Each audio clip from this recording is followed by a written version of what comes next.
Estamos de volta com o podcast Histórias de Teresópolis. E hoje, ouvindo mais um escritor, um personagem da história de Teresópolis, que em 1988, quando eu estava criando o Diário de Teresópolis, esse teresopolitano estava escrevendo uma crônica, A Polêmica do Dedo de Deus, num livro chamado Terejubá. Eu estou conversando aqui com Ayrton Rebelo, autor de O Tempo Não Para, livro que está sendo lançado essa semana em Teresópolis, né? E o Ayrton conta nesse livro parte da sua história, que justamente um autor que também já faz parte de outros livros da história de Teresópolis, também do Brasil, porque foi um personagem que já vem atuando nessa vida importante, de feitos importantes ao longo de bastante tempo. Bem-vindo, Ayrton. Um prazer nessa nossa conversa sobre esse livro, onde você abre o coração e conta tudo sobre tudo que aconteceu na sua história de vida. Muito obrigado, meu caro Vanderlei. É um prazer estar aqui com você e participar do seu programa. E esse meu livro é o segundo livro. O primeiro foi o Terejubá, que é um romance baseado na minha vida estudantil em Itajubá, no sul de Minas, e também na minha época de juventude em Teresópolis, que tinha vários fatos interessantes para contar.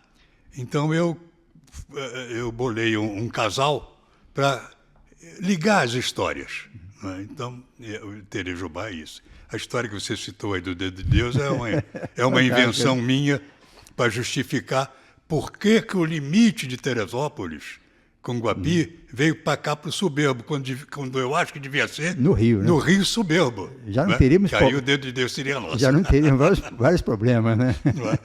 Bom, O Tempo Não Para. Eu comecei a escrever há uns 10 anos atrás, eu comecei a escrever sobre a minha família em Teresópolis, quando vieram para cá os primeiros rebelos. Mas aí depois eu inverti tudo e resolvi fazer também uma crônica, contar a minha história no rádio brasileiro e no rádio português. Então é um livro que eu digo que é um livro falado, porque ele tem 28 QR Codes, onde tem gols, tem na parte de narração de jogos, de futebol, de jogos importantes, entendeu? Tem a minha vida em várias competições que eu fiz, como Copa do Mundo, 2 Copas do Mundo, uma Olimpíada, e na Europa fiz Liga dos Campeões da Europa. Eu conto a minha trajetória no rádio. Não é um livro sobre futebol. O futebol faz parte do livro, mas eu não falo em tática de futebol, em como é que jogou, não, nada disso. Eu falo o entorno da reportagem. Que é o mais importante. Por exemplo, eu fui fazer um jogo, quando eu estava em Portugal, fui fazer uma final da Liga dos Campeões, em Viena, na Áustria, entre Benfica e Milan, da Itália. Pois bem, o que eu conto aí sobre esse jogo é que, na hora que eu fui para o estádio, na hora de pegar o táxi, eu e o meu companheiro que era o repórter Manolo Martins, entrou no táxi, eu botei a minha perna direita no táxi e antes de tirar do chão a outra perna, o cara arrancou e atropelou meu pé. E o meu sapato esbugalhou todo. Eu fui para o estádio com um sapato e o outro todo arrebentado, quase que descalço. Então, são coisas assim. Na Copa de 86, eu estava transmitindo o primeiro treino da Seleção Brasileira, isso pela Rádio Nacional. Primeiro treino da Seleção Brasileira na Cidade do México, um domingo de manhã, e término do jogo começou a me dar uma dor de barriga.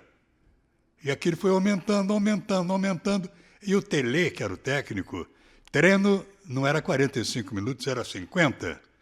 E eu cheguei no final do tempo que eu estava quase que agoniando, né? Fazendo nas calças, né? E saí correndo e tinha uma barreira de policiais que não deixavam ninguém passar por ali para ir na casa, que era a concentração, lá onde tinha o banheiro. Aí eu tive que dar uma decisão do cara para deixar eu ir, né? E eu falei, bom, não, acá não passa, senhor. Eu falei, pero, eu estou malo, muito malo. Não, não passa. Pero, Aí eu falei, senhor, se você não permite, me vou sacar meus pantalones, eu vou fazer tudo acá e vou borrar suas botas. Aí ele deve ter pensado assim, o que eu vou fazer com esse cara?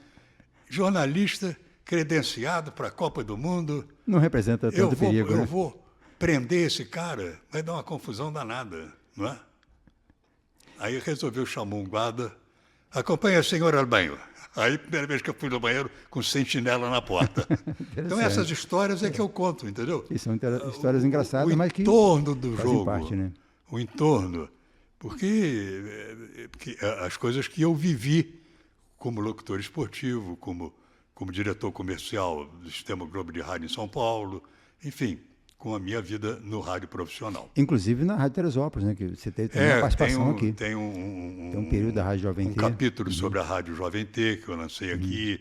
Inclusive, tem uma foto, tem 2 ou 3 fotos no livro do dia da inauguração, que estava todo mundo político, social de Teresópolis ali. Do juiz ao prefeito, estava todo mundo E lá, o Apolinho, o Washington Rodrigues, ainda me fez uma surpresa. Me apareceu aqui com o jogador que era, na época, o ídolo do Flamengo, que era o nosso Filho Maravilha. Caramba, Tem foto. é muito prestígio, né? O Apolinho era figura, né? Ele era muito dedicado assim às amizades, né? Hein? Ele é muito dedicado às amizades, né? Ele investia nas amizades. Ele era né? amigo das pessoas. Ele era amigo dele, ele era amigo, sim. E essas narrações desses jogos, você tem, eu estou vendo aqui que você tem um QR Code no capítulo que você conta sobre um certo tipo de jogo. Explica pra gente como é que é isso aí. Está aqui, página 88. Vamos ver aqui, tem 2 QR Codes nessa página. O que acontece quando alguém aponta o celular para esse QR Code? Sai um Pix, sai uma informação? O QR Code, você, como eu estou fazendo aqui, aponta o celular e sai um código aqui no celular, você aperta esse código e vai te levar a uma gravação. No caso... Argentina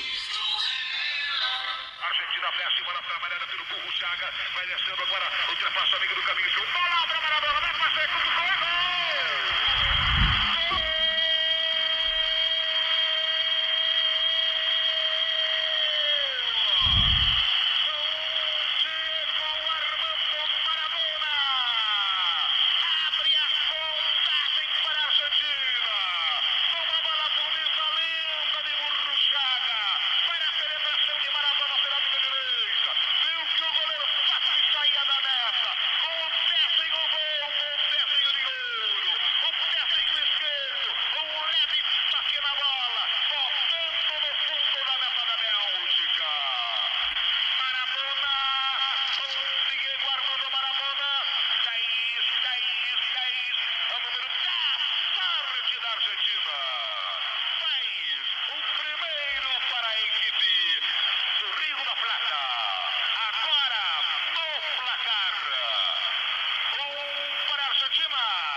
Que espetáculo, hein? E você tem quantos QR Codes no livro? Desse aí são... Tem 28. 28 QR Codes, 28 gravações. Esse aqui que vocês ouviram, eu só passei o primeiro gol, mas nesse QR Code tem os 2 gols do Maradona na vitória sobre a Bélgica. O interessante nesse jogo, esse jogo eu fiz direto do Estádio Azteca. A gente quando ia, que hoje ninguém vai mais. Hoje o rádio não vai mais na Copa do Mundo, né? Está muito caro, ninguém vai em lugar nenhum. Bom, quando a gente ia para a Copa do Mundo, e a equipe principal ia fazer os Jogos do Brasil, e geralmente 2 outros locutores ficavam na capital do país, fazendo off-tube, que a gente chama de geladão, que tinha um estúdio que você via a televisão e narrava vários jogos pela televisão, jogos todos que não eram do Brasil. Então, de prêmio para a gente que ficava sempre em estúdio, no estádio, eles davam um jogo importante para a gente fazer. E esse jogo da Argentina, eu e o Júlio César Santana, que era o outro companheiro de narração dos jogos das outras equipes, fomos para fazer o jogo. Ele fez o primeiro tempo e eu fiz o segundo tempo. Eu dei a sorte dos gols saírem no segundo tempo. Se ele faz o segundo tempo, eu não tenho esses gols na minha voz. É coisa de sorte. E esse material é todo que você vem acumulando ao longo do tempo que você vai trabalhando nas emissoras. Ao longo dos anos eu venho pegando, venho guardando. Porque você começou ali na rádio, não foi diretamente na Rádio Globo, você começou primeiro na rádio... Inclusive, a orelha do livro é feita pelo Rujani Martins. O Rujani é um companheiro do meu primeiro emprego no rádio no Rio. Foi na Rádio Guanabara, em 1963. Cheguei lá, o Rujani já estava trabalhando lá. Depois foi meu companheiro na Rádio Tupi e tal. E como ele morava em Niterói, e eu sempre morei em Niterói, nunca morei no Rio, então ele era também companheiro de travessia, depois do serviço, travessia para Niterói. E o prefácio também é feito pelo Manolo Martins, que foi meu repórter em Portugal durante 5 anos. Ele foi comigo para Portugal e está lá até hoje, casou lá, vive em Portugal E até se hoje. você não tivesse recolhido essas gravações ao fim desse emprego seu nessas rádios, certamente que esse material nem existiria mais. Não, ia ser difícil colher, porque eu andei pedindo nas rádios, na Rádio Globo, por exemplo, Perdeu todo o acervo, fiz né? um esforço danado, me deram 2 gols muito mal montados, que eu nem botei no livro, porque não tinha a finalização, entendeu? Você não podia localizar que jogo era aquele, contra quem, entendeu? 30 segundinhos de gravação, não dá para você narrar um jogo assim. Então, na Rádio Globo, eu só tenho da Rádio Globo o famoso, que é famoso no rádio esportivo brasileiro, o famoso fitão da Rádio Globo. O que é o fitão? São os erros dos locutores esportivos narrando futebol. Entendeu? Então, tenho, por exemplo, vou citar um exemplo aí, tem várias coisas. Do Mário Viana. Mário Viana, os refletores do Maracanã. Mário Viana foi juiz de futebol, foi o primeiro comentarista de arbitragem do rádio brasileiro. Que foi até, de certa forma, meio que mal visto por isso, né? Tinha assim porque ele fazia crítica à arbitragem, né? Ele criticava. Ninguém gosta de críticos, entendeu? Vamos começar por aí. Mas né? ele era uma figura doce. Eu sei, eu imagino. A crítica era elegante, né? Não, no rádio ele era valentão, coisa, mas com a gente era uma doce figura. Ele tinha uma rede de vôlei na praia da Urca, rede Mário Viana. Ele jogava vôlei de dupla o dia inteiro, com quase 80 anos de idade. Bebia galões de suco de laranja. Que era... Bom, mas do Mário Viana tem uma que os refletores deram defeito e apagaram. Aí ele diz que os refletores aqui do lado direito emudeceram. Tá aí, né? Esse tem é uns erros que estão um erro bom para a nesse gravação, fitão. né? Mas aí o livro eu conto a minha vida no rádio, como é que eu entrei no rádio, as rádios todas que eu trabalhei na Guanabara, que em 62 fez a maior equipe do rádio no Rio, contratou o Valdo Cosi, do Alcei Camargo, Jorge Cury, foi a rádio que lançou o João Saldanha como comentarista. E eu fui para lá em 63. De lá eu fui para Mairink, trabalhar com o Cosi. Ali formou os grandes nomes do rádio, né? Porque eles vão se espalhar nas outras rádios importantes de época. Aí o Odoaldo Cosi voltou em 63 para Mairink, em 64 ele me contratou. Agora você vê, eu conto isso no livro, a emoção que eu tive em estrear na Rádio Mairink Veiga, em 64. Eu tinha 10, 11 anos de idade, o meu vizinho, o seu Álvaro, que tinha ali no Armazém Coelho, que tem no alto ali, tinha a padaria, e lá tinha o Armazém Coelho. E eu tinha 10, 11 anos de idade, eu sabia... Nos anos 50, né? Isso lá nos anos 50, né? Você é de 40, final de anos 40, por você aí, é de 30 beirando de 50. Não, você é de eu nasci em 35, existia 45, 46, vamos explicar por aí. essa história, né? Porque as pessoas olham para o Ayrton com essa lucidez toda aí. 45, você já está batendo 46. Você está batendo uns 70 e poucos anos, né? Eu estou com 89. 89 com essa lucidez toda, Bem parabéns. vividos. E aí, eu sabia que na casa do seu Álvaro, toda noite, todo jantar, tinha batata frita. Aí eu ia lá, eu jantava em casa e ia comer batata frita no seu Álvaro. Bom, em cima de uma cristaleira tinha um rádio que não tinha mais tamanho. E às 7 horas da noite tinha um programa de esporte da Rádio Mairink Veiga, com o Valdo Cosi. Quer dizer, eu ouço o cara desde dos 11 anos de idade. No colégio interno, o padre botava lá na emissora Continental, aí já nos anos 50, o Jogo do Rio, para a gente ouvir Flamengo, Vasco, quem é que o do Valdo Cosi. Aí eu vou estrear com o cara, estreiei dividindo um jogo com ele em Belo Horizonte. Eu tremia que nem... Eu tremia, o operador tinha quase que segurar na minha mão para o microfone não balançar tanto, de tanta emoção. Agora, por que ele dividiu o jogo comigo? Ele radiou o primeiro tempo e eu radiei o segundo tempo. Porque ele tinha que pegar o último avião de Belo Horizonte, que ele tinha programa na TV Excelsior, nos domingos à noite. Então, ele não dava tempo dele fazer o segundo tempo. Por isso que eu fiz o segundo tempo com ele. Mas é uma honra tremenda, né? E a Mayrim, que na época, meses depois ela foi caçada pelo golpe militar, aí a Mayrim, que era líder de audiência na época, tinha aqueles programas humorísticos, tinha às quartas-feiras, quem cantava no auditório da Mayrim que Veiga era a Ângela Maria, que era o maior nome das cantoras da época, né? Hoje as pessoas não têm ideia do que foi o rádio nos anos 50 e 60, principalmente, né? 70 já tem a televisão entrando e tomando espaço, né? Mas nos anos 40, e especialmente 50 e 60, o rádio era a diversão da família e era um membro da casa, né? Exatamente. Se reunia na frente do rádio antes de dormir, é ali que fazia a última... O rádio ficava... no espaço nobre da sala, né? Hoje... substituído pelo Hoje está em cima da televisão. pia, na cozinha, onde tem, né? Mas antigamente era Mas também hoje o rádio está aqui. Está em todo lugar, exato. Está no telefone. Tudo muda. O rádio não acaba, né? Não o pessoal diz a imprensa vai acabar. Ela só vai mudando o formato, vai mudando a forma. E cada vez fazendo mais diferença, né? Exatamente. Porque é quando o bicho pega que o cara corre no rádio, né? Essa semana mesmo fizemos a transmissão das eleições em Teresópolis, foi junto com a Rádio Teresópolis, o debate, e aí muita gente ouviu o debate, por exemplo, o debate dos candidatos a prefeito, pelo rádio, porque foi transmitido pela Rádio Teresópolis. Você vê, em plena tecnologia, celular, YouTube... Eu, por exemplo, dependendo do rádio. Eu acompanhei a TV Diário, viajando de Rio das Ostras para cá, de Unamar para cá, no domingo à noite. Eu queria saber o resultado da eleição aqui.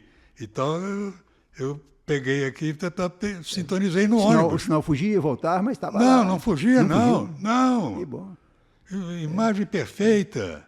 Eu Tudo perfeito. Fiz até uma matéria no Jornal de hoje sobre o que aconteceu em Água Quente, aconteceu em vários lugares em Teresópolis, de juntar pessoas, de 50 a 100 pessoas, em frente a uma televisão plugada no celular, que o sinal vai para a TV, e as pessoas assistindo ali a transmissão pelo celular e pela televisão, num espaço de pessoas juntas, porque é claro que você pode consultar no site do TCE, mas vão oferecendo aqueles boletins e não tem ninguém fazendo a guiada da notícia, né? Porque você tem que interpretar a notícia. Claro. Então, quem teve aqui o Hélio Carracena, que já é um comunicador de muito tempo, o Anderson jornalista, os dois ficaram batendo bola aqui de 5 até umas 9 da noite, desenrolou todo aquilo ali com o suporte, né? Eu assisti. E deu para acompanhar a evolução, né? A evolução dos resultados, né? Isso é muito importante. A imprensa ela vai estar sempre sendo útil, sendo necessária, né? Em transformação. Como o mundo vai em transformação, a imprensa tem que acompanhar a tecnologia moderna. Agora, dá saudade daquela importância que o rádio tinha nos anos 70? Dá. E você chegava no Maracanã, a Rádio Globo chegou a dar 80% de audiência nos rádios ligados em futebol. E para cada um ou dois ou três, tinha um assistindo o rádio, né? Vendo o jogo acontecer, e no radinho no ouvido. O radinho era 70%, 80% né? das pessoas iam com radinho de pilha. Olha, teve Que também ninguém mais sabe o que é um radinho de pilha, né? Para quem tem menos de 20 anos, não sabe o que foi isso, né? Eu tenho até vergonha de dizer, mas lá em casa eu não tenho mais rádio, não tenho um rádio em casa. Às vezes eu quero ouvir, eu tenho que ouvir Aqui também tem muito rádio, né? A própria Diário tem no celular. Eu não tenho um aparelho de rádio em casa mais. Aliás, o que tinha, não sei onde é que meteram, onde é que ficou lá. Mas a Rádio Globo, uma vez, durante o regime militar, um dia um jornalista, um rapaz que batia o Globo no ar, que é o noticiário de hora em hora que tinha, ele deu uma notícia que não podia dar, e ele não sabia que não podia dar. Não avisaram ele, ele deu. Tinha isso antigamente. Aí, daqui a pouco ligaram, alguém falou, tira a rádio do ar, tiraram. Quando volta? Não sei. Na hora que voltar, e aí vai para a gaveta, a autorização para reabrir. Aí todo mundo chegou, domingo, segunda-feira, todo mundo nos seus postos de trabalho, tal. Nada. Terça, quarta. Aí, Maracanã, vai lá. Eu disse, o quê? Não, vai lá, fica lá.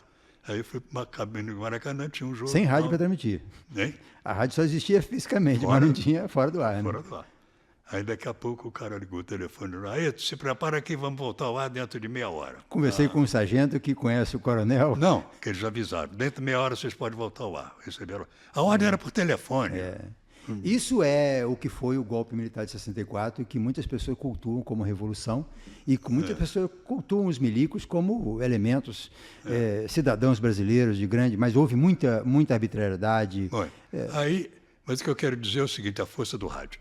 Aí o que eu fiz? Eu chamei o Washington, o Washington Rodrigues, falei, Washington, a hora que voltar, você pega o microfone, em vez de ir para o campo, você vai para a arquibancada. Entrevista uns 10 caras na arquibancada, mas rodando a arquibancada. Que é para o pessoal ver que a rádio já voltou ao ar. Para todo mundo ligar o radinho, né? Senão vai ficar na emissora, na outra emissora, né? Quando ele acabou a volta do Maracanã, a audiência já estava toda dos radinhos com a Rádio Globo.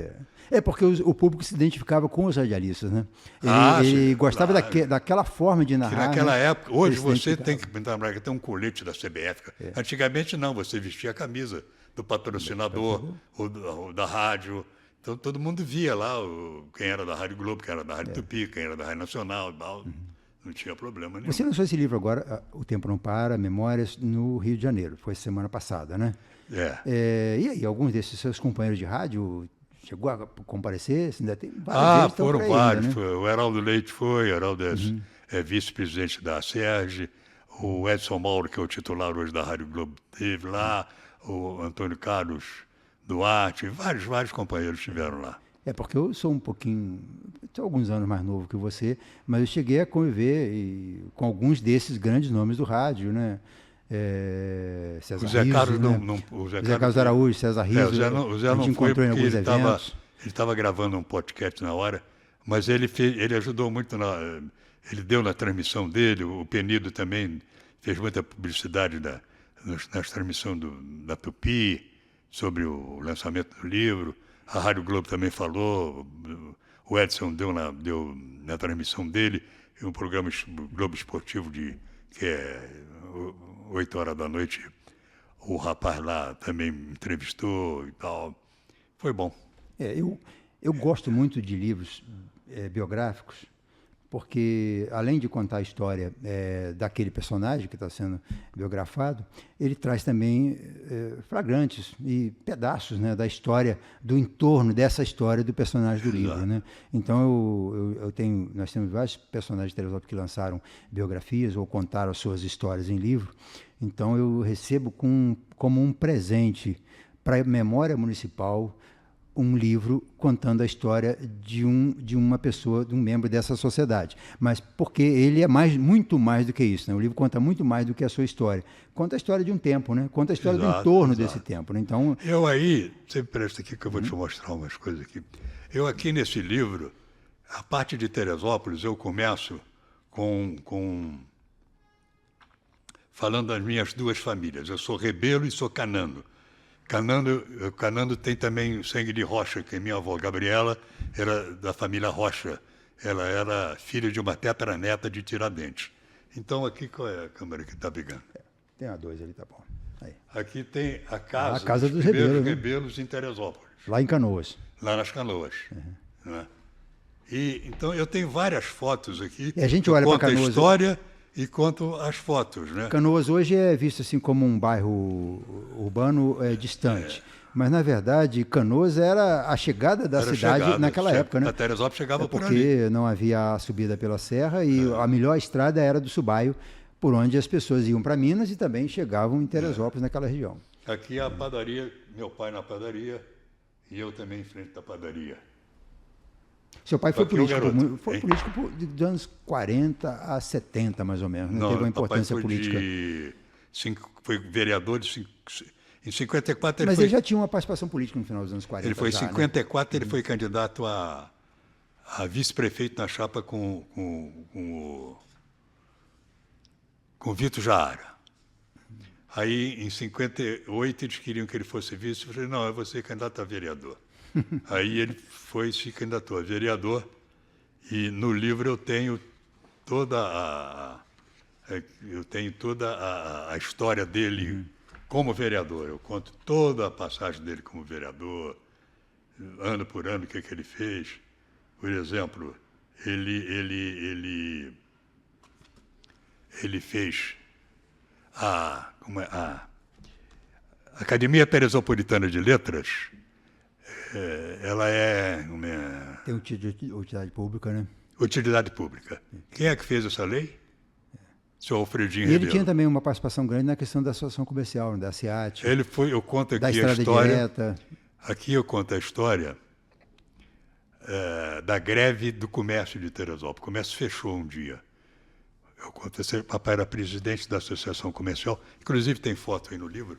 A questão da luz, né? Que também tinha. O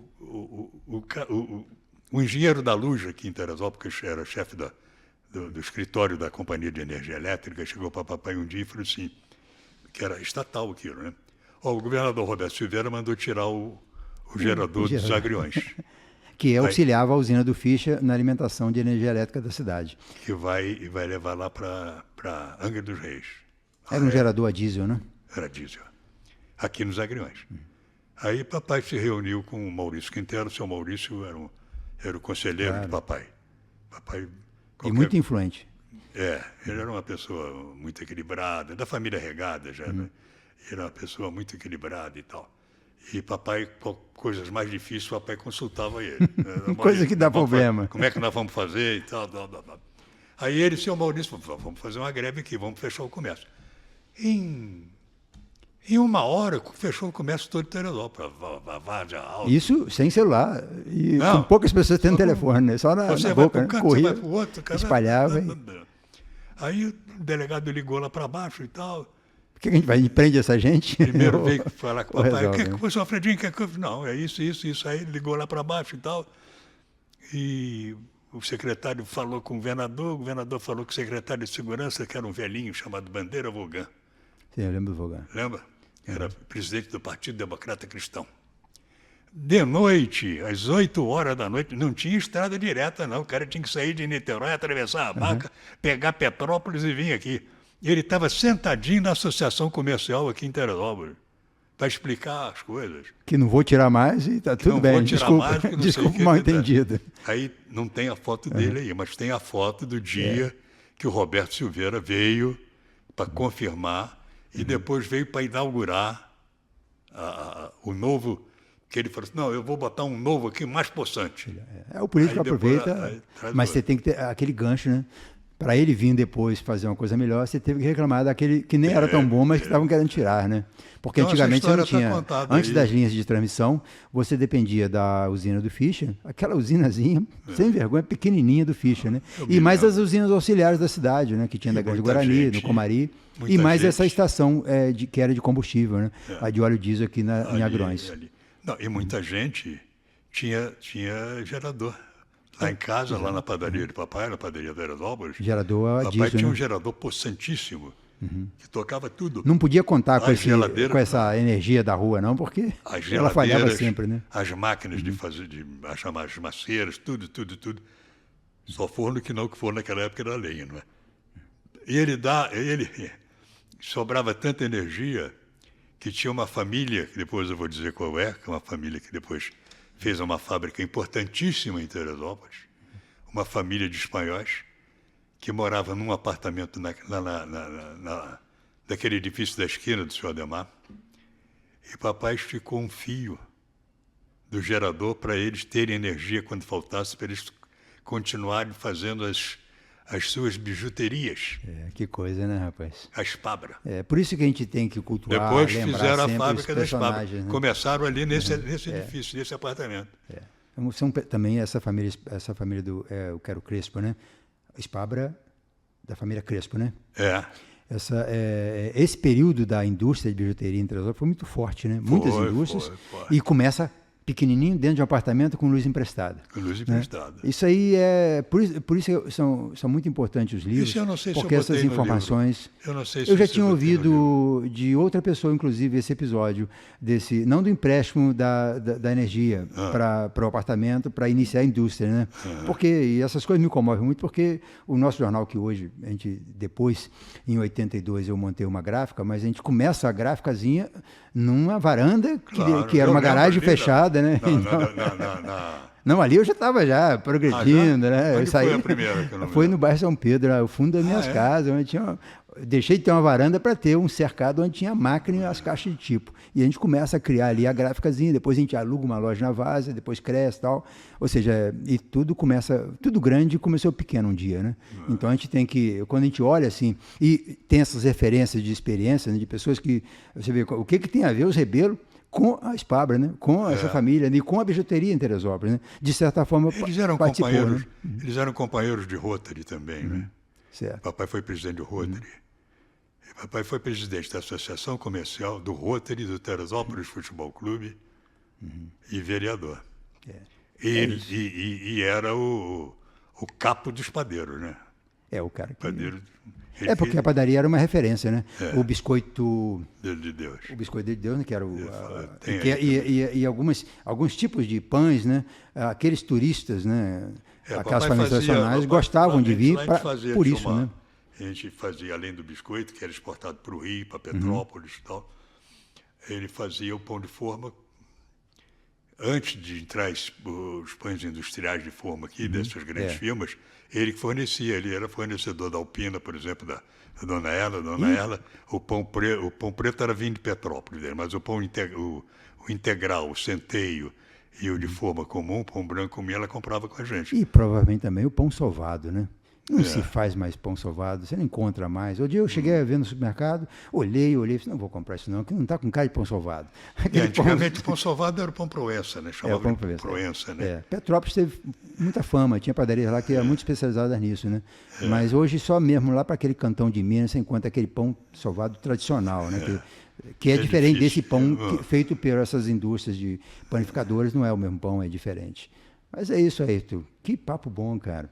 Já rolamos aqui, a gente falou em 20 minutos, já fomos para quase 30, mas foi muito bom te ouvir, muito bom saber que você está contando a sua história, abrindo seu coração, abrindo sua vida, para quem quiser saber um pouquinho mais, está aqui. Ayrton Rebelo, O Tempo Não Para, Memórias, vai ser lançado agora nessa sexta-feira, né? Essa sexta-feira vai ser lançado aqui. À tarde, na Calçada da Fama, e se o tempo continuar chovendo, vai para a Casa da Memória. Isso. Mas isso importa pouco. Porque certamente do outro. Porque certamente algumas reprises desse programa vão acontecer depois dessa sexta-feira. Então, onde você vai encontrar esse livro depois do lançamento? Olha, eu vou tentar deixar, eu ainda não falei com as pessoas, mas eu vou ver se eu deixo na livraria do o Clube Cultural, no Várzea Shopping, né? Ele tem a Litera, né, de Mundo Nascimento ali, e a Clube Cultural no Várzea Shopping, né? É importante ter, porque certamente que muitas pessoas vão querer, e certamente também, isso hoje está muito prático também, a compra do livro pelo celular, né? Você manda o Pix e o correio chega. Exato, eu já mandei até para... No outro dia foi uma passando, já tenho mandei um passando. Até para Santa Catarina já foi. De vez em quando uma pessoa me liga pedindo Pix e mandando o endereço, o motoboy busca, quando é para a cidade ele mesmo entrega, sai mais barato do que o correio, inclusive. Esse sistema nosso de entrega está muito prático para a cidade. E para depender para fora vai ter um custo aí que é quase a metade do custo do livro, o custo com o correio, né? Não. Dependendo do lugar para fora, você vai pagar uns R$20, R$30 por aí o livro, né? Eu vi no correio, para o livro, no envelopezinho pardo, só o livro, custa R$11, 11 e pouco. Então, Rio de Janeiro, essa região toda. Eu mandei um para Florianópolis. Florianópolis não, para uma cidade do Rio, de Santa Catarina, Lages, no Santa Catarina. Que é lá quase no fim do Brasil, né? Do Brasil, Foi 11 e pouco, 11h10, 11h20, uma coisa assim. E é importante essa venda pelo celular porque nós TV Diário, por exemplo, esse programa está chegando em Petrópolis, Nova Friburgo, São José do Rio Preto, e chega muito mais longe em função da internet, do YouTube. Eu costumo falar o seguinte, o pessoal do Face é que te acha, né? Te acha. Então você pode me achar no Face, Ayrton Rebelo. E ali faz o contato. Aí faz o contato pelo Face, né? A pessoa pelo Face, como é a página principal do Face lá, que é para não expor o endereço dos outros na frente. A pessoa faz já entra na mensagem ali, passa o endereço completo. Aí eu oriento como é que é o Pix, com a chave do Pix, ele passa o Pix e eu boto no correio. Tá certo. Não então tem problema nenhum, é rapidinho. Então, a família tá bem, né? Foi um prazer, graças a Deus. Como é que tá o Ayrtinho? Ayrtinho tá bom. Sou fã do Ayrtinho. E dos seus outros filhos, são todas pessoas que a gente gosta muito. Parabéns pelo livro. Continua voltado com a cultura e com a arte, né? Ele não... ele continua lá na ProArte. Essa semana eu estive lá, ele estava lá dando um curso para uma juventude lá. Isso é muito importante. Treinando uma juventude lá, ensaiando uma juventude lá. É isso então. Ele gosta. Ayrton, obrigado. Foi um prazer estar aqui. Valeu. E muito obrigado pela sua atenção de sempre, né? Nada, pelo carinho que você tem com a gente. Um prazer e mais uma vez, parabéns pelo seu livro, que pode ser adquirido pelo celular, só entrar na página do Ayrton Rebelo no Facebook, e é fácil de achar lá, que eu já achei, foi por lá que eu encontrei ele outro dia, que ele estava meio sumido, então eu entrei na página, procurei o Ayrton Rebelo no Facebook, acho que não existe outro, né? Então é fácil de achar. E no nosso próximo programa, mais um escritor, mas isso eu conto quem é, quando a gente voltar no nosso novo programa, podcast Histórias de Teresópolis.